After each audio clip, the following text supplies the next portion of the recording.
Amados, que alegria poder participar deste encontro aqui na nossa amada igreja. E é tão bom rever todos vocês, conhecer tantos outros.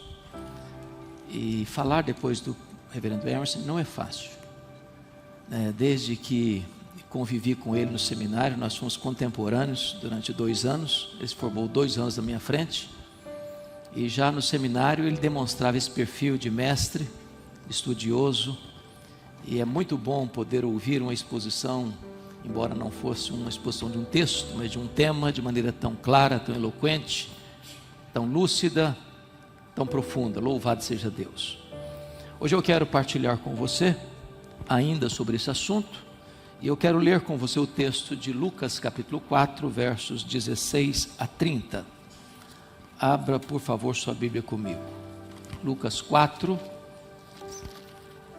versos 16 a 30.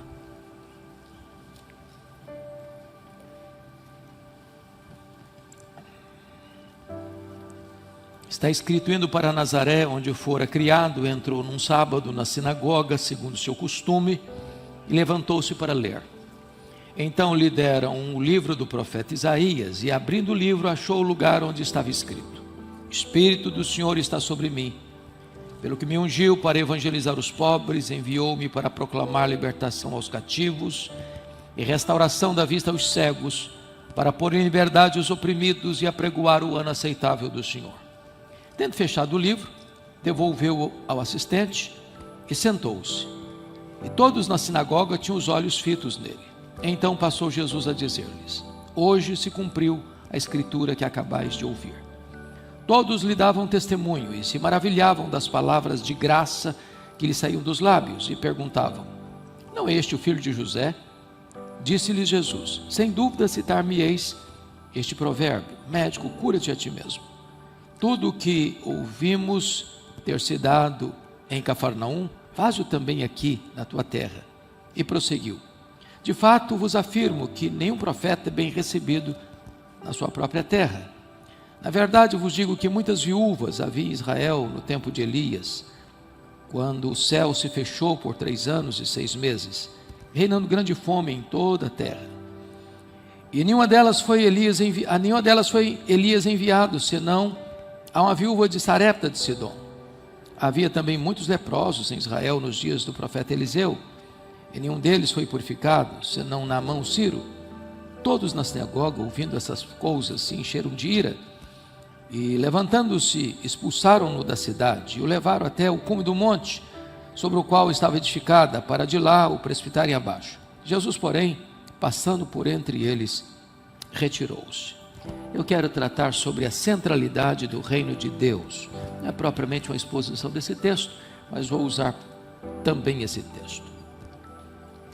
Bom, já ouvimos hoje que o reino de Deus é a mensagem central de Jesus Cristo e de seus apóstolos, a mensagem central do Novo Testamento. E a grande pergunta agora, e eu gostaria de pensar um pouco com vocês, primeiramente, o que não é então o reino, se o reino é a mensagem central de Cristo e dos apóstolos. Primeiro, o reino não é a minha igreja. Segundo, o reino não é a minha denominação. Terceiro, o reino não é a somatória de todas as denominações. O reino não é a soma de todas as igrejas em toda a terra. Em outras palavras, o reino é maior do que a igreja. Como ouvimos e lemos, o reino é o governo de Deus no coração do homem. Onde uma pessoa se submete a Cristo, aí chegou o reino. O reino é a presença do rei. Onde está o rei? Aí chegou o reino. O reino tem fases, e eu gosto muito da definição de Strong sobre o reino em 3 fases. Primeiro, o reino de poder. Com respeito ao universo, é o reino de poder, porque Deus governa todo o universo. Deus governa as galáxias, Deus governa as estrelas, Deus governa os astros, Deus governa a história, Deus governa as nações. Esta é a marca do reino de poder. Segundo lugar, Dr. Strong diz que tem o reino de graça. E o reino de graça está ligado à igreja militante, a igreja de hoje, a igreja que somos, a igreja que Jesus estabeleceu, que Jesus legisla, que Jesus salva, que Jesus defende, que Jesus dirige, que Jesus edifica sobre a terra. Este é o reino de graça. E Dr. Strong diz que, em terceiro lugar, nós temos o reino de glória. E o reino de glória tem a ver com a igreja triunfante. É a igreja que seremos, onde não terá mais a marca nem a presença do pecado. Nós já fomos salvos da condenação do pecado. Nós estamos sendo salvos do poder do pecado. E então nós seremos salvos da presença do pecado. E essa será então a igreja triunfante, a igreja gloriosa, a igreja glorificada. A igreja hoje é militante, é o reino da graça. Amanhã a igreja será triunfante, será o reino da glória. Este reino tem características e passo a descrevê-los. Primeiramente, o reino não é físico, não é geográfico, nem político. Jesus Cristo disse para Pilatos: o meu reino não é deste mundo. Portanto, o reino não está aqui, não está ali, não está acolá. Não é um limite geográfico. Não é um reino político. Nenhum partido político, nenhuma ideologia política, nenhum político em si mesmo pode representar o reino ou ser a síntese do reino. Agora, a porta de entrada desse reino é o novo nascimento. Jesus disse para Nicodemos: se você não nascer de novo, você não pode ver o reino. Se você não nascer da água e do Espírito, você não pode entrar no reino. Portanto, todos os que estão no reino são salvos. Todos que estão debaixo do governo de Cristo são súditos dele. Não há espectadores no reino. Não há plateia no reino. Não há gente de fora do reino que está misturado com o reino. Não, para entrar no reino tem que nascer de novo. Então nem todo membro de igreja entrou no reino. Nem toda pessoa que se tornou membro comungante de uma igreja faz parte do reino. Porque para entrar no reino tem que nascer de novo. Tem que nascer da água e do Espírito. O apóstolo Paulo vai nos mostrar que este reino tem qualidades, né? O reino de Deus é justiça, o reino de Deus é paz, o reino de Deus é alegria no Espírito Santo. Então quem pertence a esse reino desfruta destas verdades benditas de justiça, de paz e de alegria do Espírito Santo. E o Senhor Jesus Cristo afirmou que o reino de Deus está dentro de nós, porque essas verdades são desfrutadas, elas procedem de uma pessoa que foi transformada. E Jesus Cristo, tratando das marcas de um súdito do reino, diz que a característica de alguém que é o súdito do reino é que ele é humilde de espírito. Ele é aquele que chora pelos seus pecados. Ele é aquele que é manso. É aquele que tem fome e sede de justiça. É aquele que é misericordioso. É aquele que tem um coração puro. É aquele que é pacificador. É aquele que é perseguido por causa da justiça. E se percebermos esses valores ou essas marcas dos súditos do reino, está em oposição aos valores do mundo.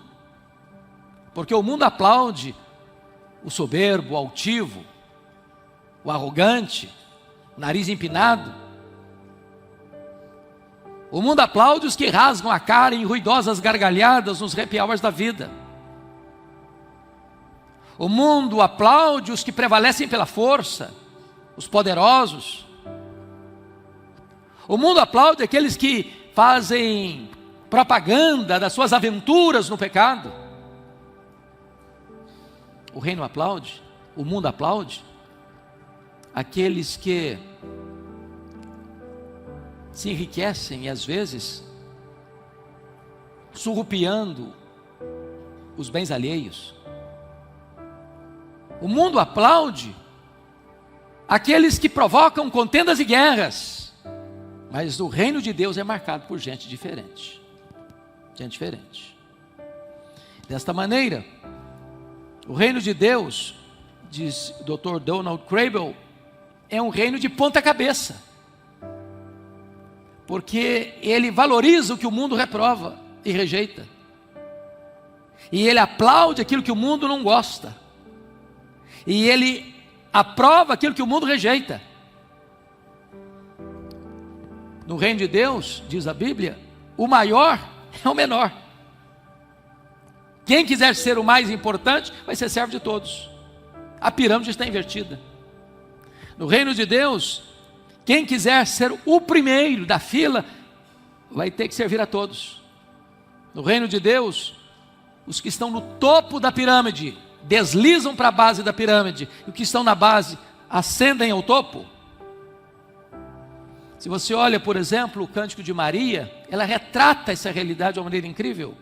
Primeiro, trazendo uma revolução geral, dispersos que no coração alimentam pensamentos soberbos. Deus dispersa. Segundo, Maria apresenta no cântico dela uma revolução política. Derruba dos seus tronos os poderosos. A jovem de Nazaré mostra uma revolução social. Deus exalta os humildes. E o Cântico de Maria trata de uma revolução econômica. Enche de bens os famintos e despede vazios os ricos. O reino de Deus é uma pirâmide de cabeça para baixo. É um reino de ponta cabeça. Nesse reino, Deus vence os preconceitos. O reino de Deus quebra barreiras. Por exemplo, vence o preconceito religioso. É só você perceber os evangelhos, os gentios são alcançados por Jesus. Os rejeitados, desprezados, escorraçados, são acolhidos por Jesus. Ele recebe pecadores. Ele come com os publicanos. Jesus, por exemplo, enaltece o samaritano como exemplo de vida cristã. Odiado o samaritano. Um judeu, se um rapaz casasse com uma moça samaritana, um judeu, a família desse rapaz oficiava simbolicamente o funeral dele. Não se podia comer um pão de samaritano, era pão imundo. E Jesus, jeitosamente, na parábola do samaritano, mostra dois religiosos, um sacerdote e um levita, que passam, olham, veem e vão embora, não se envolvem. Mas o odiado, o rejeitado, o execrado samaritano para, pensa, leva, cuida. E Jesus está invertendo a pirâmide. Se você perceber,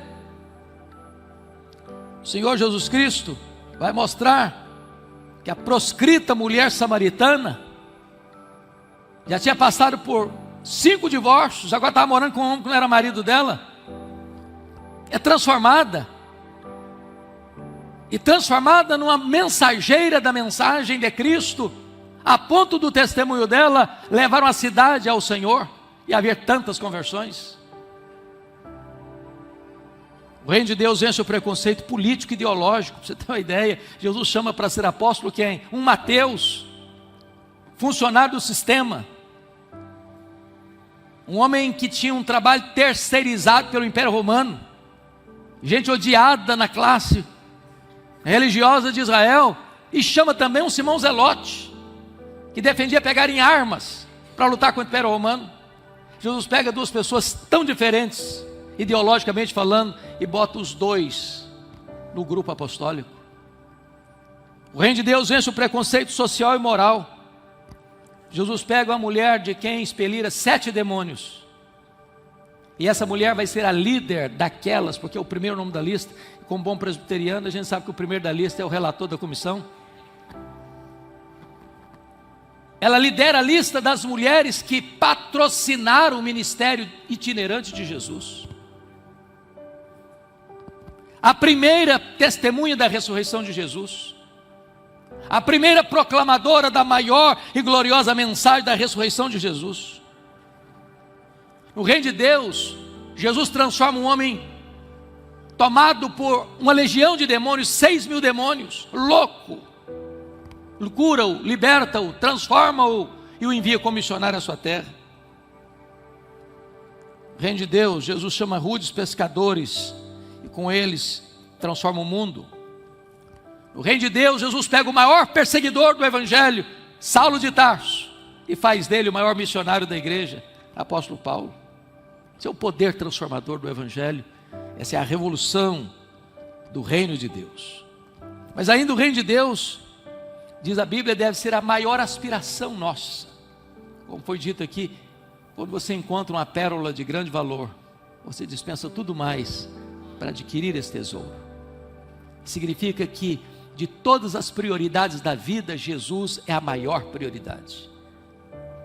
E isso significa que o reino merece a nossa maior aspiração. Então é por isso que nós oramos, como ouvimos tão brilhantemente a exposição: venha o teu reino. O reino de Deus é o nosso maior tesouro escondido. Quando você o acha, você abre mão de tudo o que tem para comprar esse tesouro. Ficar fora do reino é ficar fora da festa do rei, é ficar fora das bodas do filho do rei, é ficar fora da própria salvação. Então vamos olhar agora a oferta do reino de Deus. Você pode ler comigo em voz alta o verso 18, por favor? Vamos ler juntos? O Espírito do Senhor está sobre mim, pelo que me ungiu para evangelizar os pobres, enviou-me para proclamar libertação aos cativos, restauração de vista aos cegos, para pôr em liberdade os oprimidos. Eu quero destacar alguns pontos aqui. Primeiro, boas novas para os deserdados da ordem econômica. O Espírito do Senhor está sobre mim, pelo que me ungiu para evangelizar os pobres. É claro que pobres pode ser tanto pobre do ponto de vista econômico, mas mormente, sobretudo, de acordo com a primeira bem-aventurança, bem-aventurados humildes de espírito. E a palavra humilde ali, na língua grega, é pobre. E na língua grega havia dois tipos de pobres. Havia o pobre que tinha o básico, o essencial, não o luxo, não a sobra. E havia o pobre absolutamente pobre, o mendigo, que nem o básico tem. Essa é a palavra que aparece lá em Mateus 5:3. É claro que o Senhor não está aqui fazendo apologia à pobreza, nem condenando a riqueza. Não se trata de estratificação social. Mas o reino de Deus é destinado àqueles que compreendem que nada têm, que nada podem reivindicar ou exigir. Àqueles que se chegam a Deus completamente desprovidos de quaisquer méritos, totalmente carentes da graça, absolutamente necessitados da graça. A estes o Evangelho é destinado. Mas por que não também entender que o Evangelho é endereçado às pessoas desprovidas de recursos desta vida? E é nesse sentido que o reino de Deus tem implicações também econômicas. Por exemplo, quando perguntaram para João Batista, pregando para uma grande multidão no deserto, e as multidões perguntaram: ô João, o que nós vamos fazer diante da sua pregação? E a pregação era sobre arrependimento. E ele pregava o Evangelho, Lucas 3,18. E ele diz: quem tem 2 túnicas, dê uma para quem não tem. Quem tiver comida, faça o mesmo. Então, no reino de Deus, existe sim uma mensagem para aqueles que estão à margem dos recursos desta vida, mas que carecem da maior das riquezas, a riqueza do Evangelho, da graça do Senhor Jesus Cristo. A questão de recursos ou dinheiro ou valores materiais é tão interessante, porque os gadarenos expulsaram Jesus de Gadara por causa de dinheiro, de grana. Deram mais valor aos porcos do que a Jesus. E porcos aqui não é apenas animais, porcos aqui significa cifrão, dinheiro, valores. Quantas pessoas hoje rejeitam o reino por causa do dinheiro? E se você perceber, os súditos do reino serão julgados no último dia. E quem estiver lá vai saber disso. Jesus disse: vinde benditos de meu Pai, entrai na posse do reino, que vos está preparado desde a fundação do mundo. Que eu estive com fome, e me destes de comer. Eu estive com sede, e me deste de beber. Eu estive nu, e me vestiste. Eu estive doente, e fostes ver-me. Estive preso, e me visitastes. E as pessoas vão perguntar: mas quando te vimos assim? Todas as vezes que fizeste a um desses pequeninos, a mim também o fizestes. Então, no reino de Deus há espaço para aquilo que se chama aqui: o Espírito do Senhor está sobre mim, porque me ungiu para evangelizar os pobres. Segundo lugar, boas novas aos deserdados da ordem político-social. Prossiga o texto: enviou-me para proclamar libertação aos cativos. Aos cativos. E você tem dois tipos de cativos. Primeiramente, todo ser humano, não importa a sua classe social, não importa onde mora, não importa sua condição, se ele está fora do reino, se ele ainda não nasceu de novo, ele é cativo. Efésios capítulo 2, versos 1 a 3, diz que é cativo do mundo, cativo da carne, cativo do diabo. É um tríplice cativeiro. E não há libertação política, e não há libertação ideológica, e não há libertação em plataformas humanas. A única libertação que pode ocorrer é a libertação espiritual, é o Evangelho, que quebra as algemas, rompe as cadeias e torna o homem verdadeiramente livre. Foi Jesus quem disse: se o Filho vos libertar, verdadeiramente sereis livres. Conhecereis a verdade, e a verdade vos libertará. Mas é claro que aonde o reino de Deus chega, meus irmãos, também se rompem as correntes da opressão, da opressão ideológica, por exemplo. É claro que todos nós sabemos que há correntes ideológicas que prendem as pessoas, que cativam as pessoas, que botam as pessoas em cativeiro. É por isso que recomendaria um livro que não sei se tem ainda circulando, mas talvez na internet ache, do futuro dos povos católicos. E você vai perceber que onde nações foram criadas no berço do Evangelho, a cultura da pregação do Evangelho, essas nações não se tornaram prisioneiras e prosperaram. Onde o Evangelho chega a bênção do entendimento, da compreensão, da educação, da ciência, do desenvolvimento econômico, político, social, em todas as áreas. É por isso que todas as ideologias que são totalitárias, a primeira coisa que elas tentam fazer é perseguir o Evangelho, perseguir a pregação do Evangelho, porque o Evangelho traz luz, o Evangelho esclarece, o Evangelho liberta. Agora, no reino de Deus, ser grande é servir. E para mim o exemplo mais poderoso disto é Jesus no cenáculo, porque ele se assenta à mesa, os discípulos, na sombra da cruz, e a conversa que rola na mesa é: quem de nós é o maior? Quem de nós é o mais importante? Quem de nós tem primazia? Essa sede de reconhecimento. E Jesus não faz um discurso, Jesus dá um exemplo. Pega a bacia, pega a toalha, começa a lavar os pés dos discípulos. E ele volta para o seu lugar e diz para eles: vós me chamais Senhor e Mestre, e fazeis bem, porque eu sou, e eu vos dei o exemplo. Então, no reino de Deus tem símbolos, e a toalha e a bacia são símbolos do reino de Deus. Onde o evangelho chega, a opressão não tem mais espaço. Ele veio libertar os cativos. Nesse sentido, irmãos, o Senhor Jesus Cristo, e nós podemos perceber isso,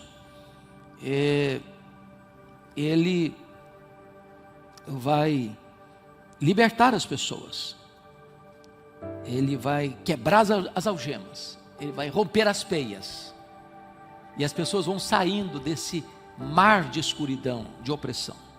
Mas em terceiro lugar, prossiga comigo aí o entendimento, verso 18, está escrito: enviou-me para restauração da vista aos cegos, e aqui boas novas aos deserdados da saúde física. Primeiramente vamos entender isso, depois entraremos na questão da cegueira espiritual. O que significa isso? Que o evangelho é para o homem integral. Cristo resgatará o nosso corpo. Esse foi um dos grandes erros filosóficos dos gregos, com o dualismo, que achavam que a matéria era essencialmente má, e o espírito era essencialmente bom. Por isso que os gregos não acreditavam na criação, na encarnação e na ressurreição. Essa ideia dualista vem também depois, mais tarde, com os Quakers, quando que o importante é salvar a alma, que o corpo se dane, se arrebente de doença ou de fome, isso não me importa, salvo a alma, ótimo. O Senhor Jesus Cristo curou os cegos, levantou os coxos, os paralíticos, os aleijados, os hemorrágicos, os leprosos, os lunáticos.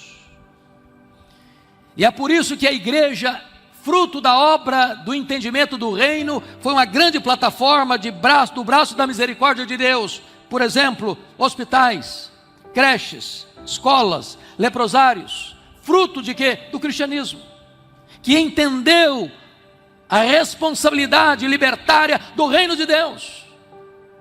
Agora é óbvio que dar vista aos cegos vai muito além da cegueira, da doença física.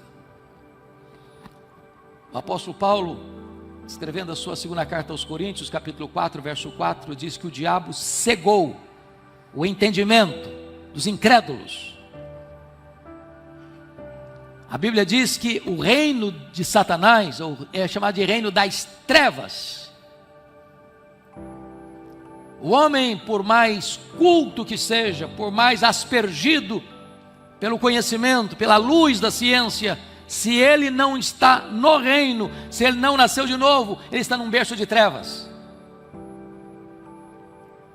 E não é a ciência que vai iluminar a mente humana para as verdades espirituais, só o evangelho de Cristo Jesus. É por isso que quando as ovelhas de Cristo ouvem a sua voz, o próprio Espírito de Deus arranca a venda dos olhos, tira o tampão dos ouvidos e muda o coração. Mas em quarto lugar, prossiga ainda no versículo 18, para pôr em liberdade os oprimidos, boas novas aos deserdados da ordem moral e espiritual. O Senhor Jesus Cristo vem para quebrar esse jugo do pecado, do vício, das mazelas, e arrancar o homem do calabouço, numa masmorra existencial.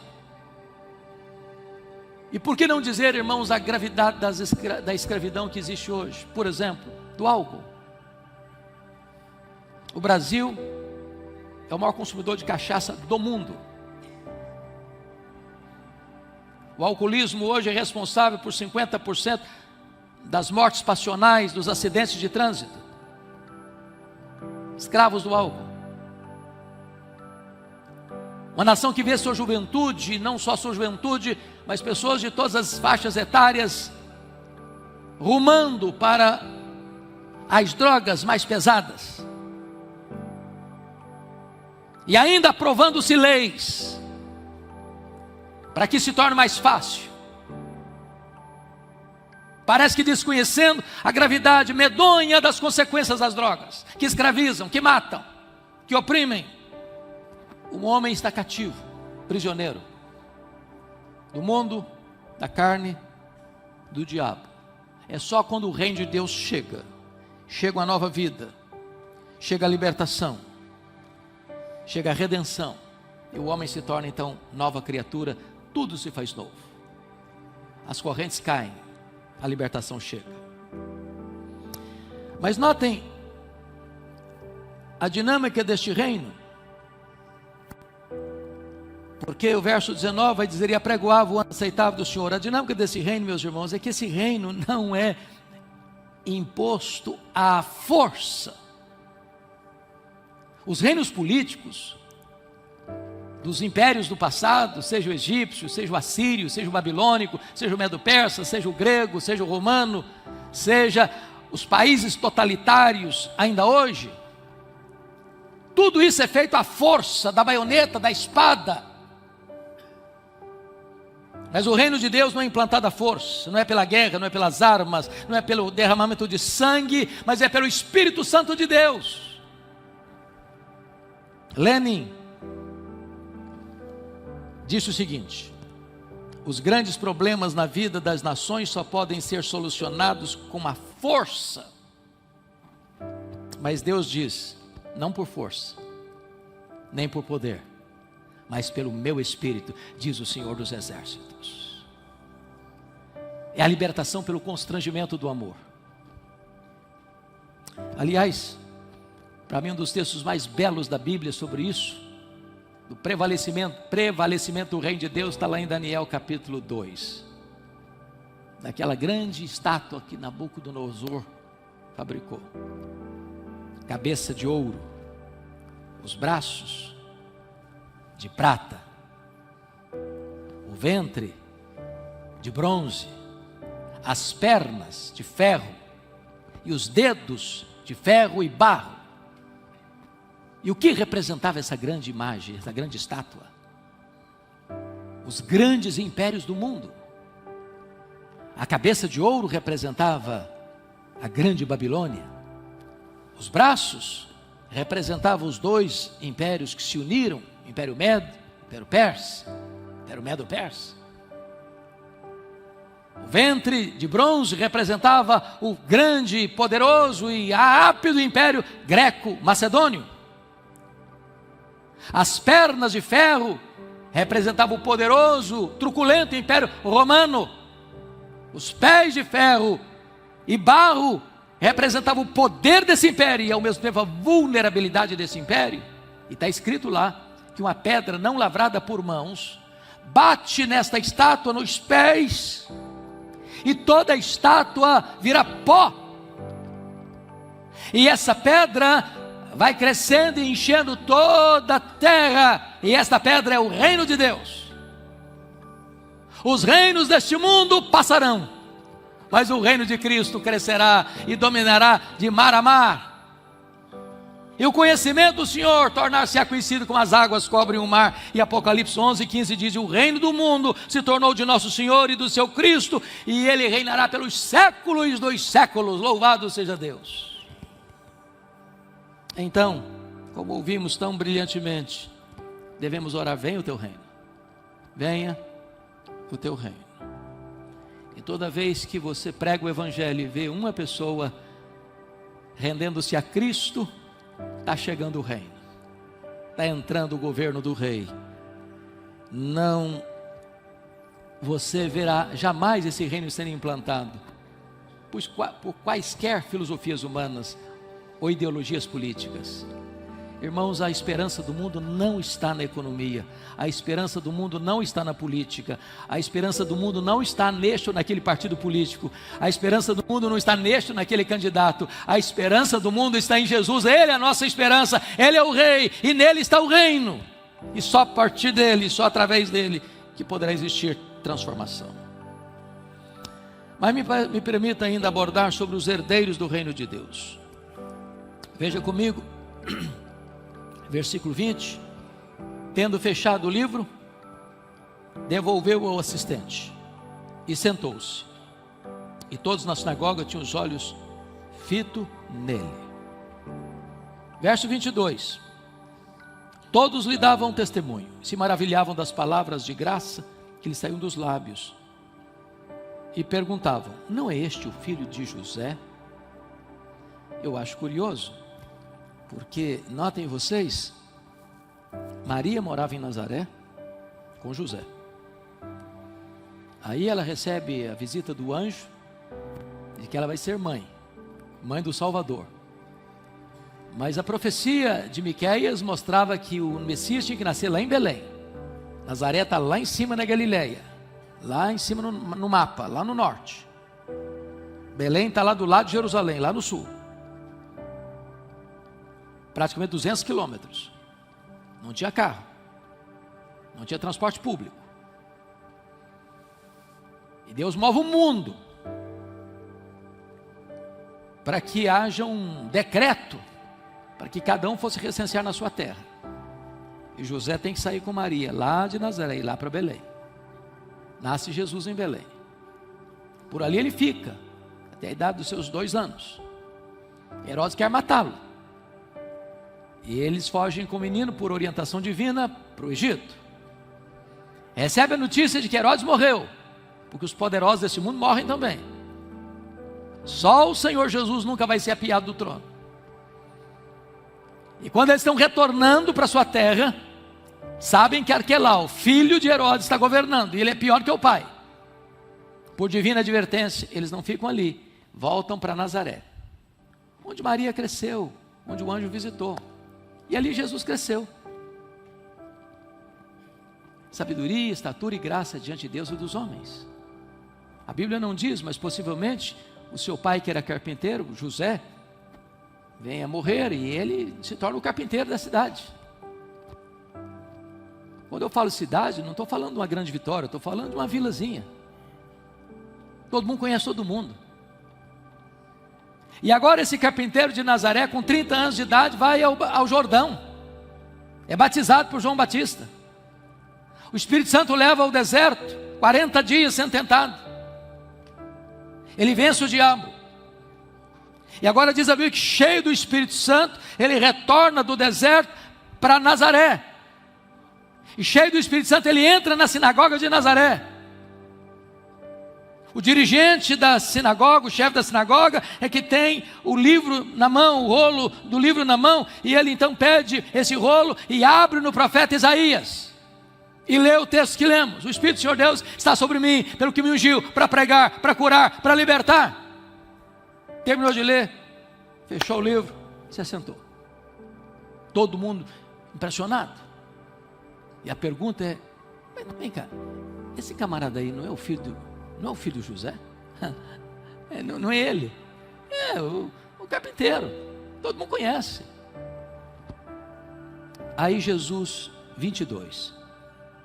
Todos lhe davam testemunho e se maravilhavam das palavras de graça que lhe saíam dos lábios, e perguntavam: não é este o filho de José? E aí está escrito: disse-lhes Jesus, sem dúvida, citar-me-eis este provérbio: médico, cura-te a ti mesmo. Mas não é possível, é aqui que criou com a gente, conviveu com a gente aqui, todo dia com a gente. Agora é mestre, agora está querendo dar lição de moral, está querendo ensinar a gente. Tudo que ouvimos ter se dado em Cafarnaum, faz-o também aqui na tua terra. Que já tinham notícia que Jesus fazia prodígios lá. E prosseguiu: de fato vos afirmo que nenhum profeta é bem recebido na sua própria terra. É verdade, até hoje. Na verdade vos digo, muitas viúvas. Agora Jesus vai incomodar demais sua assistência. Eu vou citar 2 exemplos. Existiam muitas viúvas em Israel, num tempo de sequidão, de fome. E o profeta Elias foi enviado a uma única viúva, e essa viúva não era israelita, ela era gentia. Tinha muitos leprosos em Israel, mas Naamã só curou um. E ele não era judeu, não era israelita, era gentio. Isso era um tapa na cara. Isso era dizer: não, mas nós somos o povo escolhido, nós somos os amados de Deus, nós somos os prediletos de Deus. Que negócio é esse? E o que é que fizeram com Jesus? Preste atenção no versículo 28. Leia comigo 28. Todos na sinagoga, ouvindo essas coisas, se encheram de ira e, levantando-se, expulsaram da cidade. Não foi da sinagoga, não, foi da cidade.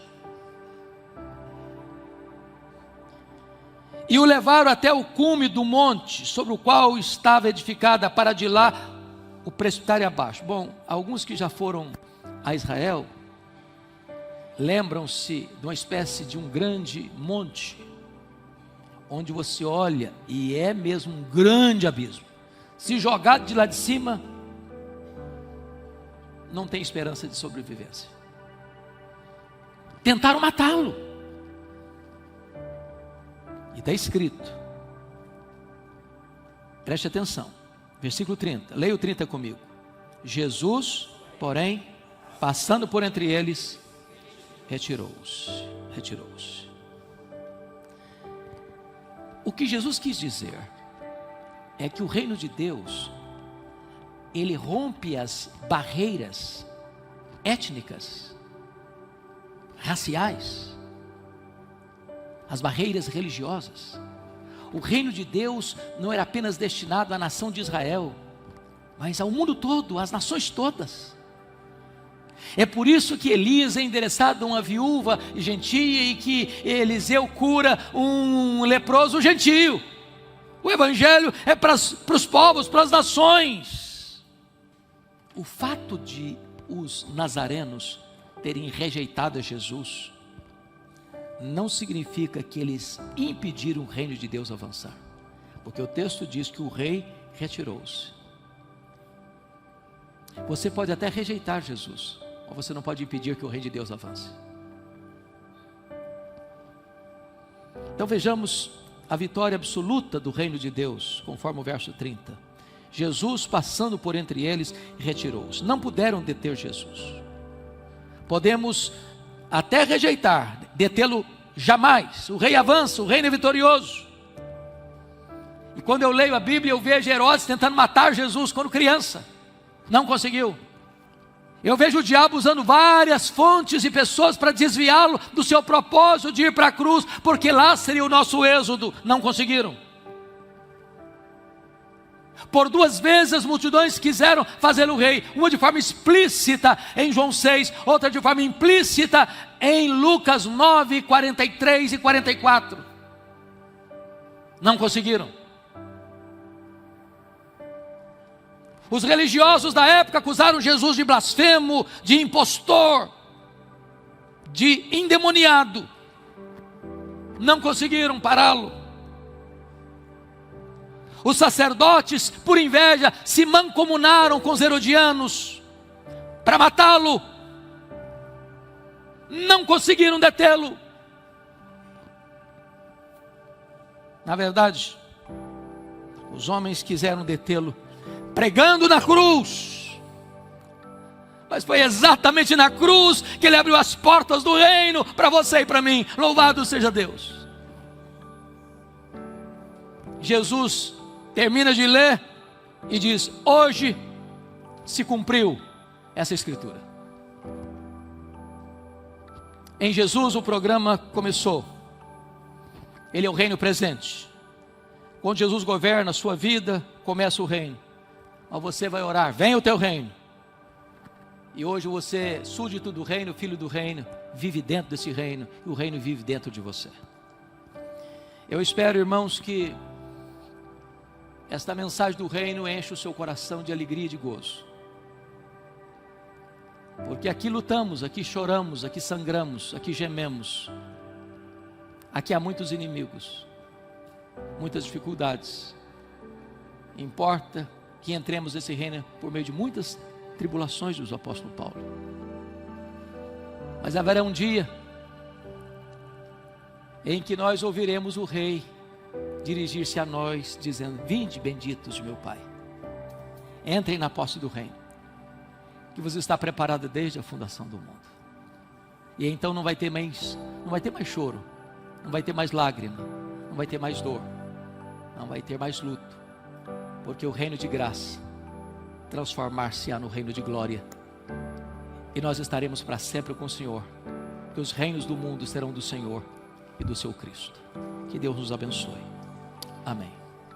No Evangelho de Mateus, Jesus disse a Pedro: também eu te digo que tu és Pedro, e sobre esta pedra edificarei a minha igreja, e as portas do inferno não prevalecerão contra ela. Está lá em Mateus 16, verso 18. Este versículo é fundamental para entendermos que Cristo é a verdadeira rocha sobre a qual a igreja está firmada.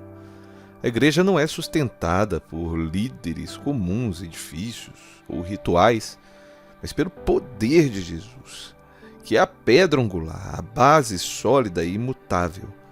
Ele é o fundamento da fé cristã e a fonte de vida espiritual para todos os que nele confiam. Jesus é chamado de a pedra angular porque é ele quem dá estabilidade e segurança à igreja. Pedro e os apóstolos foram importantes para o início da igreja, mas é Jesus quem sustenta e mantém a igreja firme através dos tempos. Em Efésios, no capítulo 2, verso 20, Paulo nos lembra que estamos edificados sobre o fundamento dos apóstolos e dos profetas, sendo o próprio Cristo Jesus a principal pedra da esquina.